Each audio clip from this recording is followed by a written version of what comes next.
What's up guys, Clint Reether here with MarineMax Dallas. Today we're going to check out a brand new 2025 Mastercraft X24.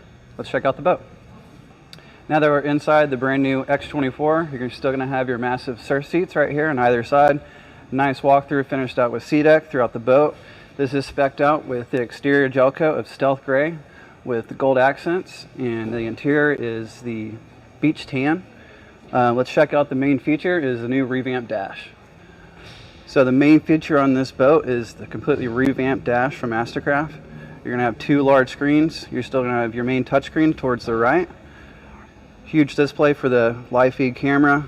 You're going to have quick buttons with a dial like you see in some modern BMWs, Mercedes cars. Quick volume knob. Let's check out the bow of the boat.